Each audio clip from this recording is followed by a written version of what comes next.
welcome back to yet another episode of Ball with Y'all. We are so glad you chose to spend just a little bit of your day here with us on this fine Monday morning, whether that's on Spotify, Apple Podcasts, Google Podcasts, Radio Public, or on Breaker, or on YouTube at BWI Productions. My name is Shawn Johnson. I'm here with Mr. Zach Gray. Zach, how are you doing today? I'm recovering. First Sunday in the NFL season in the books, and after a long and crazy day Saturday, I am beat and not looking forward to work tomorrow. How are you?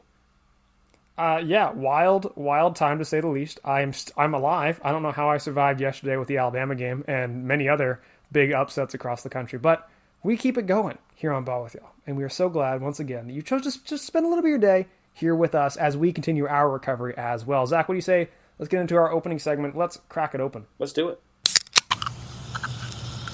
So before we get into the actual games from this weekend, we just are coming off of the AP poll. Coming off on, I guess it was a few hours ago at this point in time, Zach. What stood out to you in the AP poll, Mr. Zach? SEC. We lost Texas A&M, forever remembered in our hearts. R.I.P. But Georgia, number 1, Bama, number 2, Kentucky, number 9, Arkansas, 10, Tennessee, 15, Florida, 18, Ole Miss, 20, future resident Texas, number 21, and A&M, 24. Also, never really seen an unranked team lose a game and then jump into the poll. So props to Texas for probably doing something that's not happened very often. My instant reaction, though, Georgia, number 1, is the right call.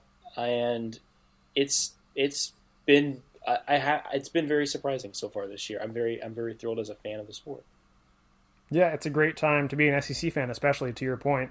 To think that just in a few weeks we're going to get Georgia-Kentucky, and that's a top 10 matchup. To think in just a few weeks we're going to get Alabama-Arkansas, another top 10 matchup. Tennessee up to 15. Like I said, I'm high on the Volunteers, and it was great to see them come out victorious and continue to rise up in the AP top 25. I have been calling for weeks to get Penn State into the top 25. Weeks. And finally, they are here at number 22. So excited to see that as well.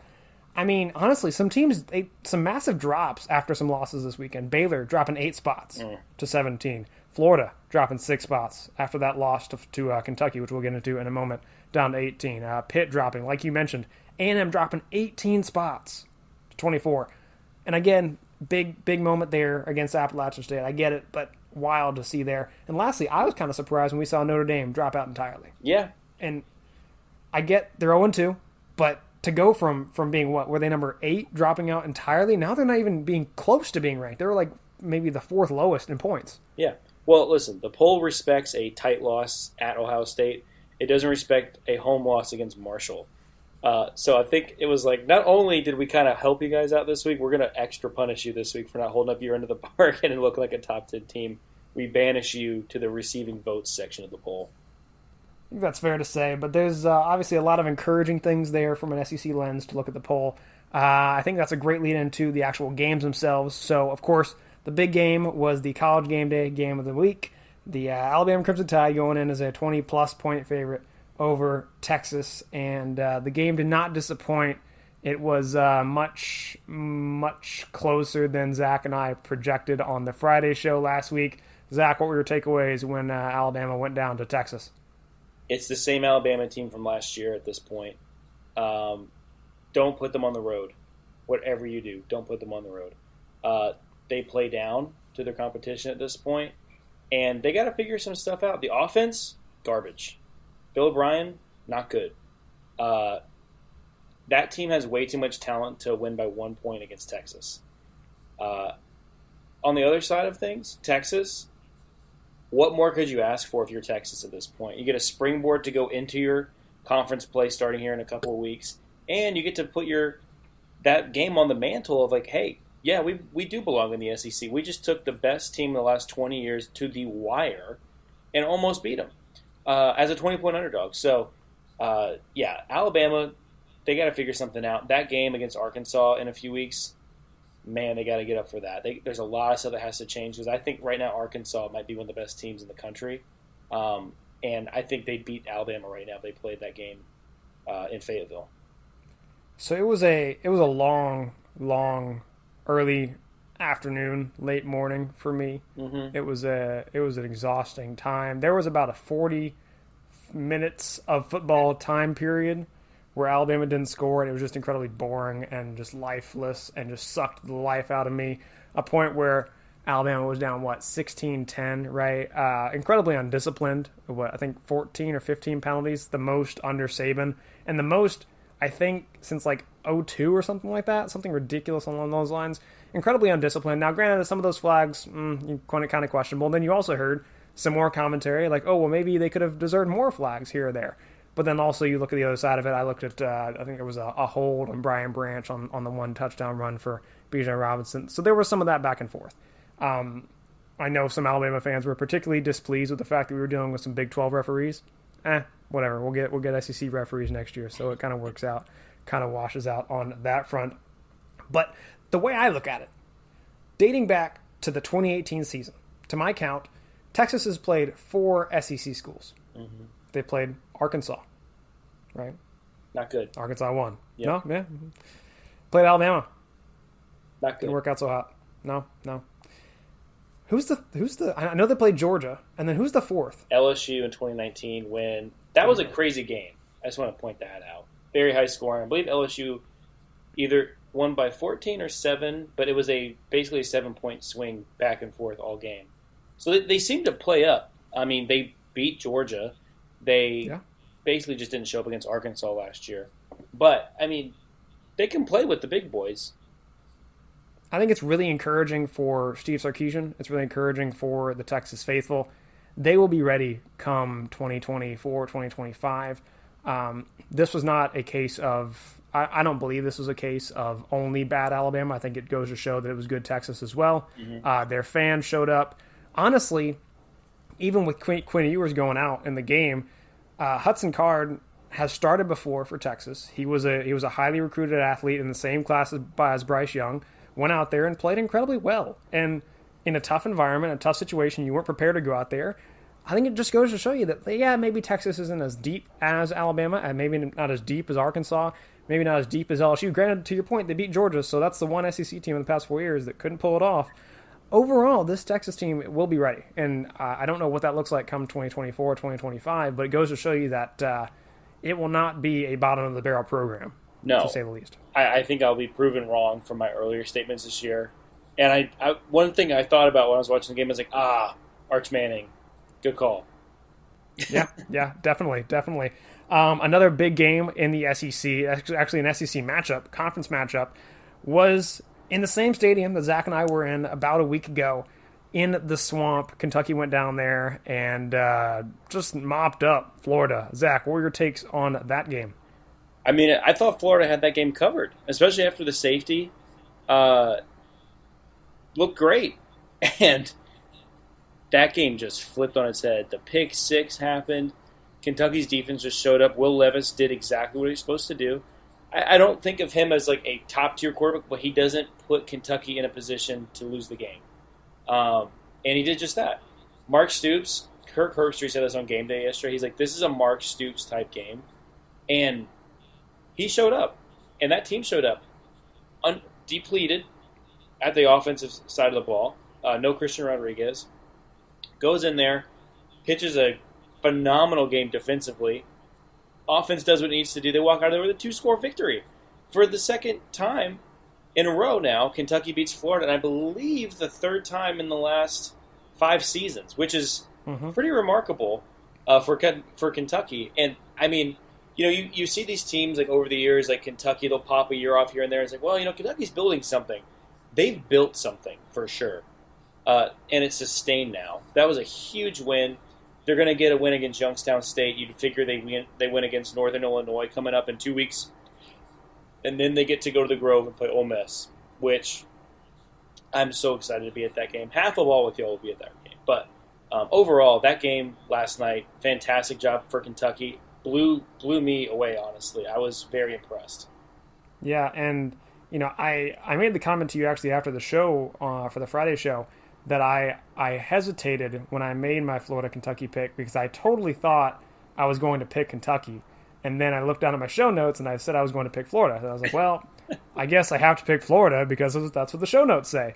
And I made the comment that I was worried that Florida would kind of have a letdown game, an emotional letdown game, that they were coming off the high of beating a top 10 program. They skyrocketed up the polls, and then they kind of get into the situation where there's not as much emotion, there's not as much excitement, and there should have been. This is a major game in the SEC. Obviously, the winner was going to go into the top 10 of the AP poll and set up well for their showdown with Georgia. Now, all of a sudden, Kentucky's in the driver's seat in the SEC East right alongside Georgia. Just like last year where it was Georgia-Kentucky, whoever won that game was going to end up hosting or winning their half of the conference. And again, we're probably going to be in that position, most likely. I mean, Tennessee, they are still in the conversation as well, but it looks pretty likely that it's going to be Kentucky-Georgia, and this game shaped that, to say the least. Well, I think the other thing, too, is like the SEC East is finally building back to being a strong division, too. I think, obviously, you got Georgia, like a mountain leap ahead of everybody, but to have teams like Kentucky, Tennessee, let's not discount Florida either. I think Florida's still got a great season ahead of them. And honestly, a South Carolina team who played decently against Arkansas yesterday and has been improving over the last couple of years. And then a Vanderbilt team has been improving the last couple of years too. So that was cool. I'm enjoying that. As someone who's obviously followed the SEC for a while, it's been a lopsided last decade from the West point of things. Obviously, Georgia, the national champion, but that division is not filled like the West is. So I think a lot more balanced in the SEC. And that game last night kind of proves it. You mentioned a team in the SEC East that is improving, and I was delighted to see it because I have been calling for them to win at least 10 games this year. I've said it multiple times, and I am proud to say that they came away victorious in Pittsburgh when the Tennessee Volunteers went up there in overtime, no less, won a thriller against the Pittsburgh Panthers. Now, granted, Pittsburgh's quarterback did go out with an injury, so the backup came in. But Tennessee did not underwhelm whatsoever. They were very impressive. Love seeing that game. Zach, what was your take on Tennessee going up to Pitt and coming out victorious? Surprised. I mean, that early part of the game, it looks like Pittsburgh's about to go up 17-0 at one point. Tennessee hangs in there, takes their shots, and then ends up taking the lead pretty early on too. And I was very surprised. Obviously, on our show on Friday, I picked Pittsburgh to just win it outright. I thought that was a game built for Pitt. I think I was proven wrong, obviously. And I think Tennessee kind of showed, too, that we're not just preseason hype this year. We can come in, we can go and win these kind of games. And that sets you up well to go into the SEC slate of things. They're still going to have to play Georgia. They're still going to have to play Bama. They're still going to have to play Florida and Kentucky. 10 wins. That's a lot. I don't know. But they're obviously a lot further ahead of where I thought they would be, honestly, coming into the season. So I was impressed. You know, looking at Tennessee's upcoming games. So next week they have Akron, which that's a win. And then they followed up with Florida at home. And that'll be a tough game. Follow that up, going to on the road. Actually, they do get a bye, actually, between these two games with the Florida, and then going to visit LSU. They have Bama at home, which we just saw. Bama on the road is not exactly a monster like they are at home. And then they get Kentucky at home. So it's feasible to say that they could have a pretty decent they could find themselves in a pretty decent position come November 5th when they play Georgia. Yeah. Now, I don't know what that looks like, but if they can come out of that stretch playing Florida, LSU, Alabama, and Kentucky 2-2, maybe even 3-1, I'd be pretty encouraged if I was a Tennessee Volunteer fan. I would too. I think where they're at right now is they're in that second to third slot in the SEC East. They always find a way to beat Kentucky, even when Kentucky's good and they're not. I think they would probably win that game. But we'll see. We'll see. I'm not completely sold yet, but I'm more sold today than I was yesterday. How about that? I am fully sold. And now a program that I'm not fully sold on, and it brought me so much joy to see a result like this. In fact, I was in recovery mode after the Alabama game, and I was just kind of watching the afternoon slot, the 3:30 kicks, and those games roll out. And there was one game that just drew my attention. I couldn't keep my eyes off of it. I was like, "There's no way this happens. There's no way it happens." And then it happened. Texas A&M at home, a 17+ point favorite, loses to the natives of Boone, North Carolina, the Appalachian State Mountaineers, I think. Yeah, Roll Nears. Roll Nears. Thoughts on that, Zach? Jimbo Fisher. I mean, Jimbo Fisher is like Whole Foods Scott Frost. He wins more games, but he's still stealing millions of dollars from the university. It's what's funny is like as I was watching it, I'm like, this would be absolutely crazy, but at the same time, I was kind of like, it wouldn't be that crazy because Jimbo Fisher is not that great. We're finding out he can recruit very well because he has money to spend, as Shawn will point out for you. But also, App State's very good, and App State plays with these teams. How many years do they play these opening season games? First couple, 3-4 weeks of the season, and they always play these teams tight. Took North Carolina to the last seconds last week. They had a tight game up in Penn State a couple years ago, back in the Trace McSorley days. Obviously, the big one against Michigan, they won back in 2007. Like, App State is a team that, if you're a Power 5 school, why would you even schedule to play them? Texas A&M paid them $1.5 million to show up and kick their tails. So, yeah, I mean, I'm shocked. I'm shocked that it happened, but at the same time, it's like, yeah, that's a Jimbo Fisher game. And to that point, Jimbo, of course, succeeded Kevin Sumlin. Yes. Kevin Sumlin Are we sure it's not Kevin Sumlin still? Yes. Okay. Yeah, well, we don't know because if you look at their records, first 50 games, right? This is crazy. Mm-hmm. So Barrett Sallee of CBS provided this. So Kevin Sumlin's first 50 games at Texas A&M, his record was 36-14, 36 wins, 14 losses. After 50 games for the Texas A&M Aggies, Jimbo Fisher is 35-15. Brutal. So one game worse than Kevin Sumlin. And one less Heisman Trophy than Sumlin had at that time. Yeah. Yeah. But now they both have one win against Alabama. So that does count for something. That's worth like 5 wins. Yeah. So even still, not good right there. Not good at all. No. A&M is just an 8, 9, 10 win team at this point every year, I think, until something really drastically changes. Because it's like every year they're rated high. They bring in the right kind of players. They bring in the talent, but they don't know how to coach them when they're there. And it showed up. I mean, how did he score 14 points at home against a Sunbelt team? You had 105,000 people there screaming, yelling, waving towels, doing chants I've never heard of and I can't make any sense of. And you lose to Appalachian State? What the hell is wrong with you, man? Well, and to that point, Appalachian State held the ball for 40-plus minutes. Mm-hmm. A&M had the ball for like 18.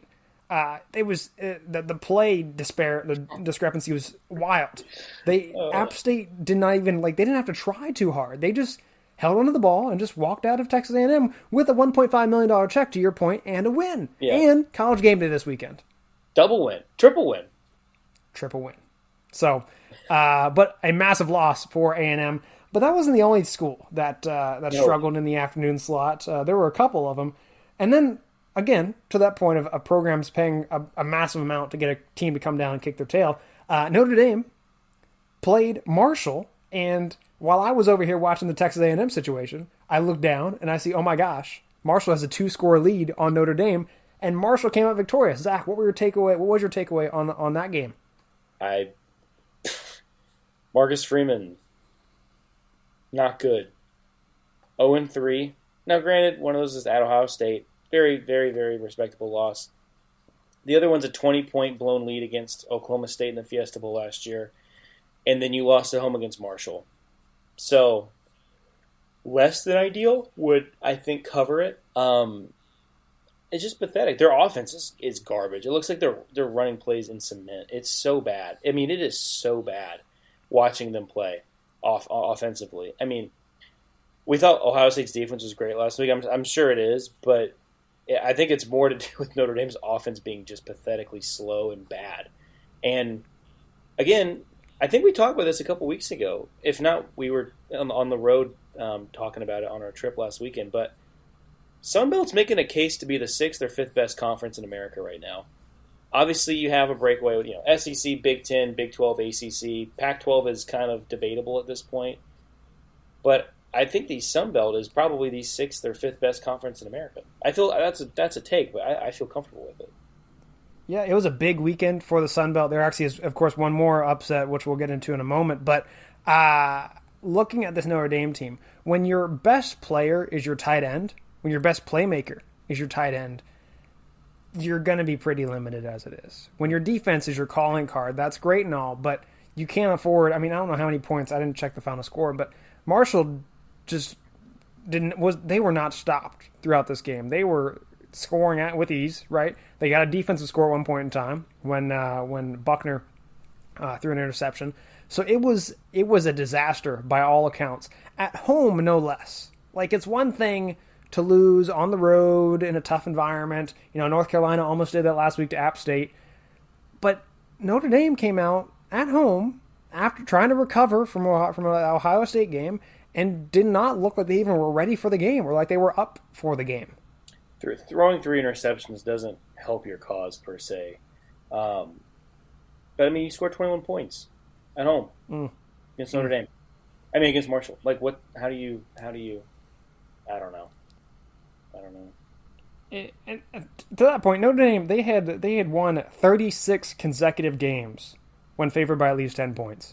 Mm-hmm. That streak's over. And A&M, to that point as well, had won 27 consecutive games. The Sun Belt went in there and just ended 2 massive streaks for these 2 programs that, again, were just in the top 6 2 weeks ago. Yeah. Notre Dame, playoff contender coming into the year, right? Even after the loss last week, it's like, okay, you get the whole season in front of you, go in there, get an easy win against Marshall. I was getting flashbacks to the Toledo game last year where they were hanging around, losing for the better part of the game.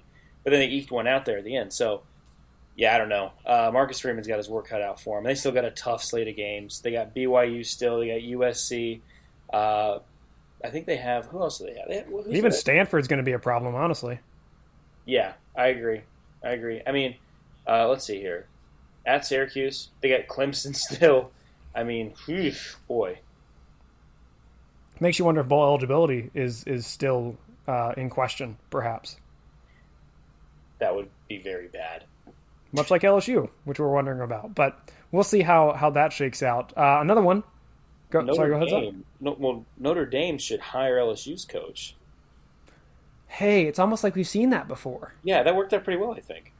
It did work out pretty well. Let's see if we can get that one going. Yeah. We'll see. I'll make some calls. Yeah. Okay. Speaking of coaches and coaches who are no longer employed, Scott Frost fired after 3 games after a crushing loss to Georgia Southern, yet another Sun Belt team that went out there and won this weekend. Zach, thoughts after Scott Frost emerged a failure once again for Nebraska and lost his job only a few years after leading UCF to unprecedented heights? National championship, technically. He did it in style. He went out and he lost another 1-score game. Props to Scott Frost. It never stops. That graphic that's going to be made. It's probably out there. It's like, let's just flip all the 1-score games Nebraska had in his tenure. He'd be a Hall of Fame coach. It's insane. He never got really blown out, but he couldn't find ways to win games that he should have won. Georgia Southern, they went out and got Clay Helton last year. Good hire. USC coach who had some good seasons there. Won a Rose Bowl. Went to a Cotton Bowl there too. Coached guys like Sam Darnold, got them to the NFL. Good hire, and it's paying off. Again, Sun Belt team over a Big Ten that got paid, I think, $1.3 million to go to that game. So yeah, again, Scott Frost. I don't know where you go. I think he's a great hire still. I think if you're a Group of 5 team and you go scoop him up, you're going to be very, very well served for it. So he'll be fine. Nebraska just wasn't it for him. And he probably learned a lot there that he can apply at a school where he can coach. I think I think a lot of times you see these guys that come from Group of 5 schools into a Power 5 school to coach and they can't win these games. I think it's because those guys are great recruiters. Like Frost was in Nebraska. Great recruiters. That talent shows up and wins you games in Group of 5 games. You have to learn how to coach, though, if you're going to win Power 5 games with that kind of talent, because everybody's got it. Obviously, Georgia Southern's not a Power 5 team. But I think that was one thing that was holding Frost back was his coaching abilities. And he'll be fine. Lands at a Group of 5 school. They're winning 8, 9, 10 games a year. To that point, I saw one tweet that was looking back at after the 2017 season when Florida was looking for the new head coach. And they were like, okay, who are we going to hire? Are we going to hire Chip Kelly? Are we going to hire Dan Mullen? Or are we going to hire Scott Frost? And If you look at all those guys, All only one of bad. them's even still employed. Yeah, they're only one still employed. All bad. Don't hire any of them. Just keep. Who was it? Who was that? McElwain. Just keep Jim McElwain. I love Jim McElwain. I thought he was great. Good. Two-time SEC East champion. No, is it what? Central Michigan? Yes. The Great Chippewas. program. The Chippewas. So we'll see where Nebraska goes from there. A little surprised they went this early to fire Scott Frost, but to each their own. Got to get him out of there.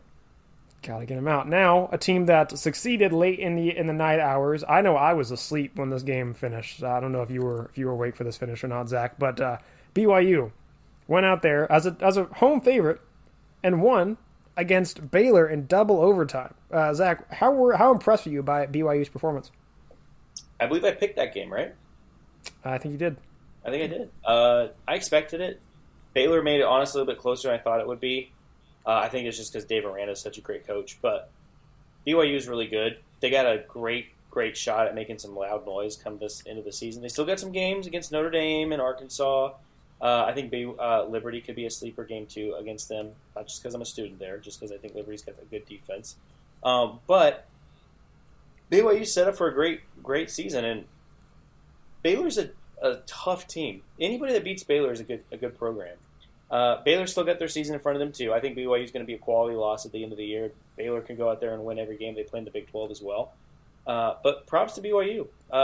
Future Big 12 member, holding up their end of the bargain. A lot of future conference games this weekend, as we saw, with a lot of those teams holding up their weight.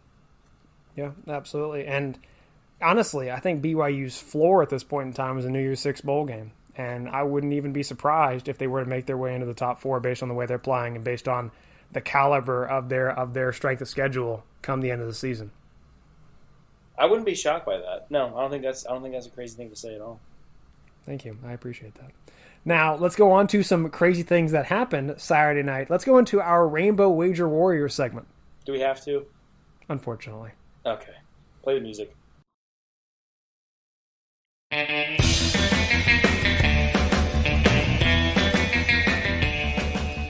Zach, we went into Rainbow Wager Warriors. We each made a pick. Of course, you were coming off of being 0-2. I was coming off of being 2-0. Something had to give. Something. You would think. But we lost in perhaps the worst possible fashion. So you had the over-under at 66.5, correct? I did. And the final score was 56-10. So under. By half a point. Half a point. And I had the over on the longest touchdown play. The yardage would be 54.5. And Hawaii had a 54-yard run for a touchdown. Hines, down the sideline, 54 yards. 54. So we both lost. And but yeah. So the worst possible bad beats you could see happen happened here with Ball with Y'all. So hopefully you didn't actually listen to anything we said. Listen to what we say. Don't do what we do. Yes. Do as I. We do need you to listen a little bit. Yeah, listen, but don't follow actually what we tell you, because it won't work out in your favor. Yeah, that was brutal. Please tell me what we're doing to hurt ourselves this week. They're off, right? I hope they're off, because I can't afford another. Not. Oh, gosh, we have a game. They're playing Duquesne, right? Yes, the Fighting Dukes. Okay, just a little preview here. There are no lines for this game. Hawaii money line. It's a surefire pick. You can't do that. I just need. That's too obvious. Give me. We're gonna have to dig into the props to find the over under 54.5 kind of thing. I'm gonna take 3 prop bets this week and make up for my 0-3 start. Oh, okay. So you're gonna flip the script real quick. We're gonna go back to 500. All right. Well, that's a good preview for the Friday show. We'll see how that shakes out. I haven't looked at the props yet, so I can't prognosticate on that front. But suffice to say, we are in dire straits when it comes to the Rainbow Wager Warriors. Correct. I'm straight up and not having a good time. All right, on to our final segment, NASCAR 1 to go. White flag, next one is it. We are going into the final race of the regular season, or not the regular season, final race of the round of 16, coming off of a big race at Kansas where we saw Bubba Wallace come out victorious. Zach, what were your thoughts watching Bubba go out there, a non-playoff driver, go out there and win? Second week in a row. Pretty sure this is the first time this has happened since 2015, where I believe a non-playoff driver won. Oh, I'm sorry. Yeah, a non-playoff driver won the last two races of the round of 8. But both those guys were previously eliminated in the playoffs. So this season's just amazing. Like, this has been the best season. It just every week. I mean, we've had a 3-race stretch. Austin Dillon, Eric Jones, Bubba Wallace. That what?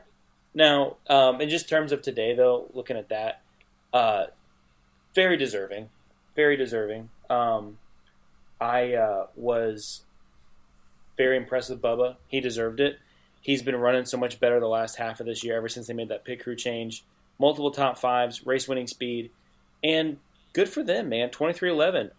Technically, that is the only car that's advanced to the round of 12, albeit the owner's points battle, but that's the one that pays. And that 45 car doesn't have to worry about a thing at Bristol, which is fun. I think Bubba's in a playoff pressure position right now. That's why they put him in the car to get him ready for it when he makes the playoffs eventually one year. And he's performing great. Top 10 run at Darlington, a win today. Impressive. Good stuff. Yeah, absolutely. And honestly, it was great to see his post-race press conference. You know, you could tell this has been a long time coming. A lot of people discounted his win last year at Talladega, being that it was rain-shortened. So it was good to see him go out there and actually win a full race and really quiet the doubters. Now, we did have some guys have some great days out there in the form of Christopher Bell, for example, William Byron, and some other guys that struggled mightily. Some guys wrecked out in the form of some playoff drivers that needed good runs here. Zach, what were your thoughts on seeing Christopher Bell go out there, have a great run, Denny Hamlin going out there, running second once again? I mean, some real consistency at the top. Hey, we told you guys this last week. We were about one of 50 people to hear Jeff Burton say this, but he said Christopher Bell was his pick to win the championship on stage last week at Darlington. Less and less crazy every single week. That 20 car's got some serious speed and consistency, too. Christopher Bell, great run. Basically, you can put him into round 2. He's got a 56-point advantage on the cut line. He's in.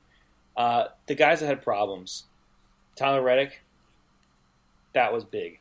That car could have won the race, I think, today, too. On the pole, great speed. You feel for him, too, especially with the news that's rumored to come out later this week that we'll talk about probably on our midweek show next week with Kyle Busch going into that car next year. Where does Tyler Reddick drive next year if Kurt Busch comes back to the 45 car, which apparently is his? And then the Harvick situation. 2 guys are going for it in front of him, Chastain and Bubba. Racing hard. Air gets on Harvick's nose, throws him right in the wall. He's done. He's got to win at Bristol. It'll be fun to see what unfolds at Bristol with Harvick being the only guy that's in a must-win situation and about 10 guys above the cut line really needing to have great races, honestly, too. So I'm excited for that. But, yeah, Harvick, we talked about him on here the other week. I didn't think he was that much trouble being down 13 points. He's got to win this week. That's it. Yeah, and looking at the points, so he walked into the race at Kansas being down 13, walked out being down 35. So that's basically a must-win situation there. Chase Briscoe still can't figure it out. He's 9 points down. Austin Dillon had a decent run, but he is still 3 points down. So I think he actually gained a point. I think he walked in -4. Kyle Busch walked into the day +8, walked out -2.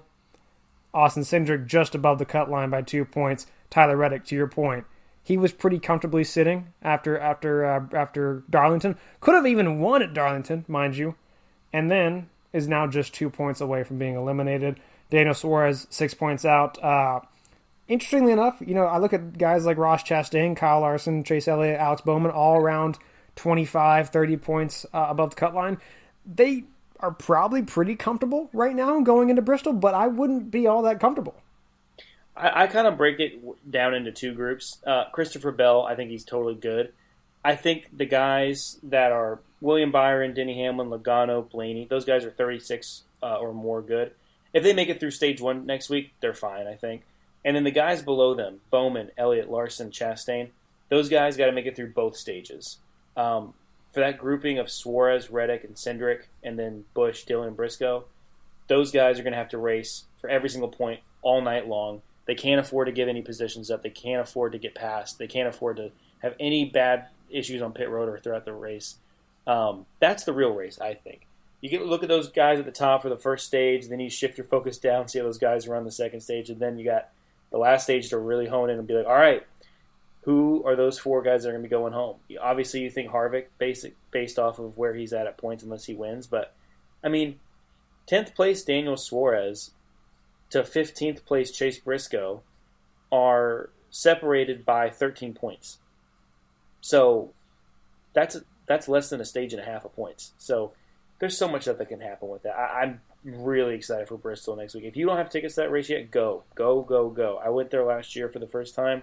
That place is an unreal experience for a race, and there's a great points battle coming into that. So, Zach, you mentioned that we'll be interested to see who the last 4 will be that will be eliminated. If you had to make your pick now, I know we made it a few weeks ago, but things have changed. Mm-hmm. Who would be your 4 that will be eliminated come the end? The race is on Saturday night this time around. So Saturday night, who will be the 4 that you think will be eliminated? Well, I'm going to say Harvick, just based off of the fact that he has to win, and he might get a top 3 or 4, but I don't see him winning the race. I think Chase Briscoe, not enough speed to finish it off. Austin Dillon, kind of the same thing, although he's been having great finishes, like consistently, like top 15s and whatnot. You're going to have to get stage points, and I don't see him getting any of those the first 2 stages. And then my 4th guy, unfortunately, I think it's going to be Daniel Suarez. I like Tyler Reddick and Austin Cindric to have good nights. I feel like those guys can run up front, get those points, stay up front all night, and finish well. And then I think Kyle Busch. I mean, this is his best track, historically speaking, in terms of wins. Kyle Busch can make up 6 points on Daniel Suarez. And I see Suarez, Dillon, Briscoe, and Harvick going home at the end of Saturday night. All right. Now, I will largely keep that. I think Harvick, to your point, unless he wins, there's no way he gets out of this hole. Chase Briscoe does not have the speed to get up there and really rack up any stage points or a strong finish, it feels like. Austin Dillon, I mean, he had a decent finish today, but that doesn't necessarily mean he'll get enough to squeak out of there. And then I look at Tyler Reddick. I mean, he's only 2 points above the cut line. I said it to begin the playoffs that I thought, if he was to have a bad race, which he did, and then if Bristol didn't go his way, he doesn't necessarily even need to have a bad race, but say he finishes, I don't know, he has a bad late pit road penalty and he finishes 20th, all of a sudden he may not advance. So I look at Harvick, Briscoe, Dillon, and lastly Reddick just to barely squeak out and get eliminated, and we'll see Austin Cindric and Suarez sneak in there to the round of 12, and then we'll see what happens. The round of 12 is everything's going to reset, and then we'll start from scratch, and we'll see where we go from there. Yeah, and I think too the other interesting thing that's happened this round is that there's only been 4 playoff points earned through 2 races by playoff drivers. That's what's been so exciting about Jones and Suarez, Jones and Bubba winning these last 2 races, is that those 5 playoff points that get added to the reset points for next round, they don't matter. They're not happening to anybody. So it's keeping things nice and tight, nice and competitive. What do we have? Byron win a stage last week. Kyle Busch won stage 2, and then you had Bowman and Bell win this week. So 4 different guys have gotten playoff points, and they're each only 1 point. So I'm excited. This season's just fantastic. In case you can't tell, I'm very happy with it. Yeah, we'll be very tired on Sunday after a full day of college football on Saturday, and then to wrap this up with the end of the round of 16 Saturday night. But it'll be well worth it. I agree. All right, and that'll do it for our show today. Thank you, as always, for joining us. And we always encourage you to check us out on social media, Facebook, Instagram, Twitter, and TikTok. And as always, we appreciate you allowing us to talk some ball with y'all. Catch y'all Friday.